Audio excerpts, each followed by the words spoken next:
2025년 11월 21일, 세계에서 가장 큰 블록체인 중 하나인 카르다노가 어느 날 갑자기 두 개로 갈라졌다면 믿기실까요?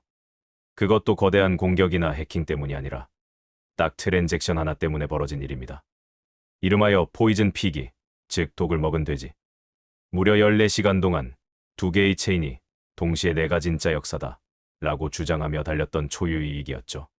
그날 대체 무슨 일이 있었던 걸까요? 이건 계획된 업데이트도 아니었고 예고된 이벤트도 아니었습니다. 실제 네트워크가 정상 동작하는 와중에 갑자기 체인이 두 가지 버전의 역사를 동시에 만들기 시작했죠.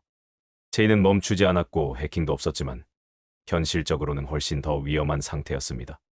같은 네트워크 안에서 두 개의 체인이 서로 다른 블록을 쌓는 이 상황은 탈중앙 네트워크에서 가장 무서운 종류의 사고였습니다.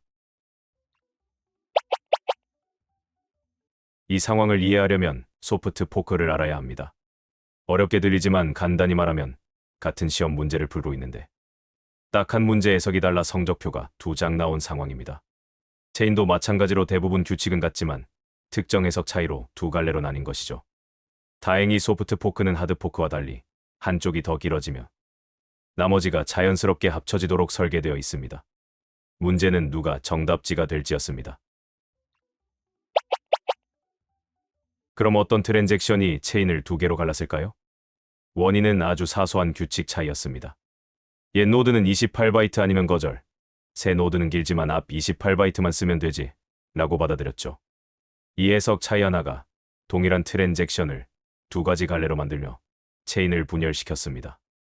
이후 이 트랜잭션은 귀엽지만 불길한 이름 포이즌 피기, 즉 독을 먹은 돼지로 불리게 됩니다.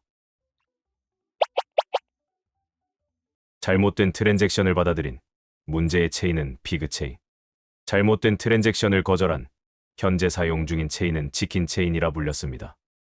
피그 체인은 신규 버전인 노드가 많아 블록 생성 속도가 우세했고, 치킨 체인은 느리지만 거래소 지갑, 디앱 같은 현실 인프라가 모두 이쪽에 연결되어 있었습니다. 만약 피그 체인이 승리하면 사용자들은 전부 문제 체인 위에서 서비스를 이용하게 되어 생태계 전체가 흔들릴 수 있는 매우 위험한 상황이었습니다. 카르다노에서는 2160개의 블록이 쌓이면 해당 기록은 영구 확정됩니다. 포이즌 피기가 포함된 페이지 위로 2160페이지가 덮이면 다시는 고칠 수 없는 역사로 굳는다는 뜻이죠. 문제는 피그 체인이 더 빨랐다는 점. 약 12시간 안에 치킨 체인이 피그 체인을 추월하지 못하며 복구는 거의 불가능해지는 상황이었습니다. 그야말로 시간과의 전쟁이었죠. 그렇다면 누가 결정을 내렸을까요? 중앙 관리자는 없었습니다. 개발팀은 단지 치킨 체인이 안전하다고 권고했을 뿐이죠. 놀라운 건 그 다음입니다. 전 세계 독립 SPO들이 스스로 판단에 하나둘씩 치킨 체인의 노드 버전으로 이동하기 시작했습니다. 누구도 강요하지 않았지만 모두가 생태계를 위해 같은 결정을 내렸습니다. 탈중앙 네트워크의 집단지성이 현실에서 발휘된 순간이었습니다.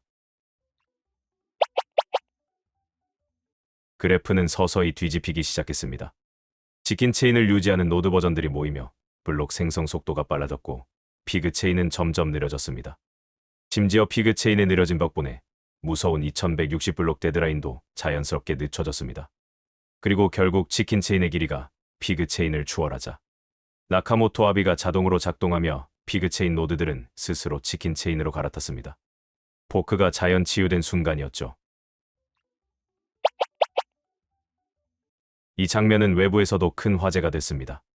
경쟁체인 솔라나의 공동창업자 아나톨리조차 이건 실패가 아니라 프로토콜이 제대로 작동했다는 증거라고 평가했죠. 경쟁자에게서 이런 발언이 나온다는 건 상당히 이례적입니다. 그는 탈중앙 네트워크가 혼란 속에서도 스스로 복구할 수 있다는 점을 높이 평가했습니다. 기술적 강점뿐 아니라 커뮤니티의 협력도 주목받은 순간이었습니다. 이번 사건은 장점과 문제점을 동시에 드러냈습니다. 잘된 점은 프로토콜이 극단 상황에서 정확히 작동했고 전 세계 SPO들이 자발적으로 올바른 결정을 내렸으며 여러 팀이 신속히 협력했다는 점입니다. 하지만 버그가 1년 넘게 잠복해 있었고 블록 탐색기 의존도가 높아 초기 상황 파악이 어려웠으며 사용자는 긴 지연으로 체인이 멈춘 듯한 경험을 했다는 문제도 드러났습니다. 그렇다면 이 사건을 어떻게 바라봐야 할까요? 분명 약점을 드러낸 사건이었지만 동시에 강인함을 증명한 실전 테스트이기도 했습니다. 작은 버그가 큰 위기로 이어질 수 있음이 드러났지만 더 중요한 것은 그 위기를 프로토콜과 커뮤니티가 함께 이겨냈다는 점입니다. 블록체인은 위기를 겪을수록 단단해집니다. 포이즌 피기 사건은 카르다노가 스스로 회복 가능한 체인임을 보여준 상징적 순간이었습니다.